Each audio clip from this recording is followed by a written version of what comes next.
안녕하세요. 교통사고 전문 보상가배상TV입니다. 이번 사고에서 눈에 띄는 점 어떤 게 있을까요? 결국은 뒷차가 다 책임져야 되는 명백하게 무과실이 나와야 되는 사고입니다.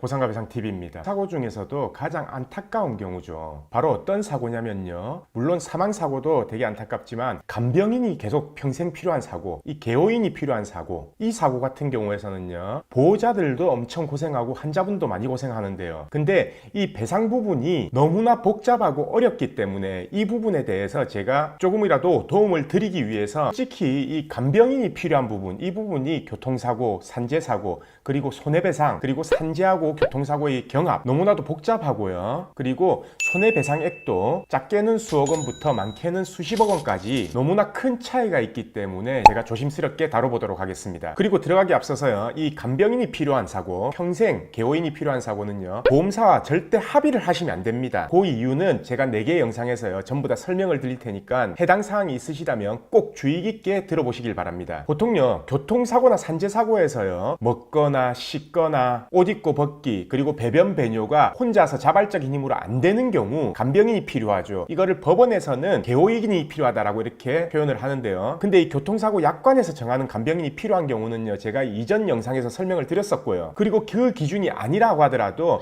1급에서 2급 상해일 경우 최대 60일까지 그리고 3급, 4급 상해일 때 30일, 그리고 5급 상해일 때는 15일만 지원을 합니다. 산재사고일 경우에는 1급부터 3급까지 나눠서 이 간병비를 지원을 하고요. 하지만 이 약관이나 이 산재법에서 정하는 기준이요. 법원에서 인정하는 간병인 기준보다 훨씬 더 낮게 책정이 되는데요. 왜냐하면 이 법원에서는 환자 상태에 따라서 도시 일용노인 기준으로 해서요. 4시간, 6시간, 8시간, 12시간 이렇게 나눠서 세부적으로 평가를 하거든요. 만약 하루에 8시간이 필요하다 간병인이 그러면 14만 원 정도로 계산이 되고요. 12시간이 필요하다라고 하면 하루에 21만 원이 계산이 되는 거죠. 근데 자동차 보험 약관에서는 하루에 11만 원, 그것도 최고 2달까지만, 그리고 보통 산재에서는 1일 최대한 4만 5천 원 정도, 이 정도의 간병비만을 지급하기 때문에 실제로는 턱없이 부족한 상황이 발생합니다. 제가 왜 이 내용을 말씀드리고 이 내용을 언급하냐면요. 이런 개호인이 필요한 사건 같은 경우에는요. 무조건 소송으로 가는 게 유리하다라는 거는 제가 수도 없이 말씀을 드렸고요. 교통사고 같은 경우에. 산재사고 같은 경우에도요. 예를 들어서 회사 업무 중에 다쳤다라고 하면은 산재에서 보상을 받고 그리고 이 초과되는 손해에 대해서는요. 회사에 손해배상 청구를 하든지 아니면 회사에서 가입한 근제보험에서 이 초과되는 손해에 대해서 충분히 배상을 받으셔야 되는데요. 이게 제대로 얼마가 나오는지를 산정을 못하기 때문에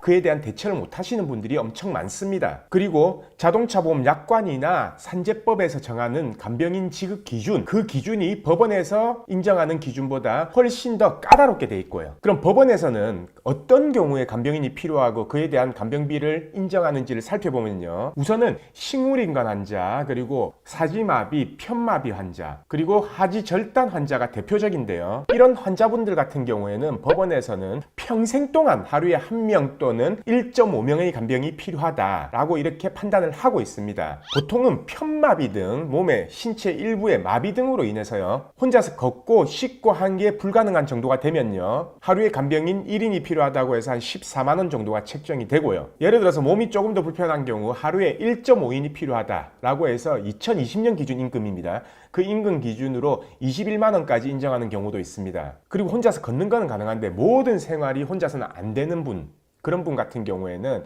하루 보통 4시간 정도 인정이 돼서 하루 개업이 한 7만 원 정도로 산정이 되고요. 그리고 이렇게 몸을 못 쓰는 경우에도 개업비가 인정이 되지만 정신행동에 장애를 남겼다든지 아니면 치매가 발생했다든지 이런 경우에도 개업비가 인정이 됩니다. 보통은 이 정신행동 장애나 치매가 발생한 경우가 몸의 마비, 절단 등이 발생한 경우보다 더 많은 간병인이 필요로 하는데요. 왜 그러냐면 그건 다음 영상, 여명기간 등을 판단하는 영상을 따로 설명을 드릴 거거든요. 그 영상에서 자세히 설명을 드리도록 하겠습니다. 그리고 꼭 신체 마비나 정신행동, 치매 등이 아니더라도 여러 군데 몸이 골절될 수도 있잖아요. 예를 들어서 양다리가 다 골절됐는데 걷지를 못하기 때문에 간병인이 필요할 거고요. 양손이 다 골절이 되면은 먹는 게 안 되잖아요. 그렇기 때문에 간병인이 필요할 거고, 그로 인해서 영구적인 장애가 남는다면 영구적인 간병인이 인정이 될 가능성도 있다라는 거죠. 그래서 일반적인 피해자분들이요. 자동차 보험 약관이나 산재법에서 간병인이 지원이 안 된다고 생각을 하고 아예 청구를 안 하는 경우도 있고요. 그리고 자동차 자동차 보험약관에서 인정하는 금액, 산재에서 인정하는 금액,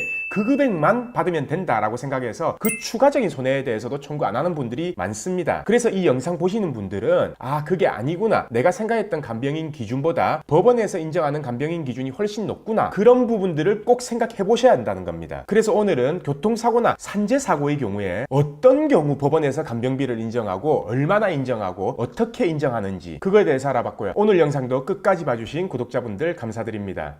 저희 보상과 배상 로펌은요, 전화, 카카오톡, 폰메일 상담, 카페 상담 등으로 상담받을 수 있습니다. 저희는 서울과 부산에 사무실이 있고요. 전국 번호는 1544-3102로 문의 주셔도 되고, 카카오톡에서 보상과 배상을 검색하셔서 카톡으로 문의 주셔도 됩니다. 그리고 이 영상 댓글란을 보시면 메일로 신청하는 링크를 클릭하셔서 자세하게 작성해 주셔도 저희가 전화를 드리고 있습니다.